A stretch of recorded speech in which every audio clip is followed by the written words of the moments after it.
Una brujita baila en mi tejado.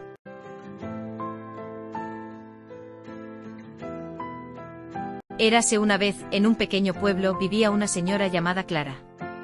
Clara era una mujer amable y tranquila que acababa de mudarse al pueblo en busca de paz y serenidad. Sin embargo, su tranquilidad se vio interrumpida por extraños sonidos que provenían del techo de su casa por las noches.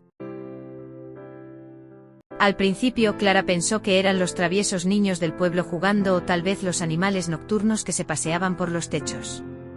Pero conforme pasaban las noches, los sonidos se hicieron más claros y distintos. Era como si alguien estuviera cantando y bailando en su tejado. Intrigada y un poco asustada, Clara decidió investigar. Una noche salió a su patio y vio a una brujita moviéndose con gracia sobre su tejado, cantando melodías misteriosas al compás de su baile. Cuando la brujita vio a Clara, salió volando en su escoba. A la mañana siguiente, Clara se acercó a sus vecinos y les contó que una brujita bailaba en su tejado, pero todos se rieron de ella. «Las brujas no existen, Clara. Debes estar imaginando cosas», le decían.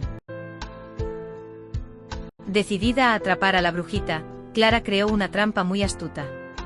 Colocó una deliciosa hogaza de pan fresco en el piso de la cocina y encima de ella colgó una jaula bien elaborada de madera, de tal manera que cuando la brujita tomara la hogaza de pan, la jaula cayera encima y ésta quedaría atrapada.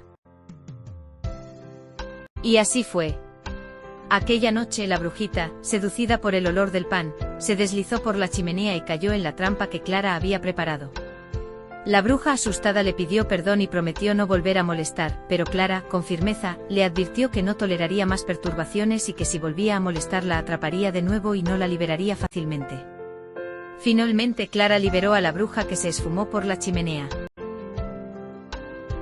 Sin embargo, el tiempo pasó y la brujita, olvidando su promesa, volvió a hacer de las suyas. Esta vez, Clara estaba preparada. Cuando la brujita intentó entrar por la chimenea, Clara encendió el fuego y la bruja salió volando, con su cola chamuscada por las llamas. Desde aquel día, la brujita nunca más volvió a molestar a Clara, quien pudo finalmente disfrutar de la tranquilidad de su nuevo hogar. Y así, entre risas y suspiros de alivio, Clara vivió feliz todos los días de su vida.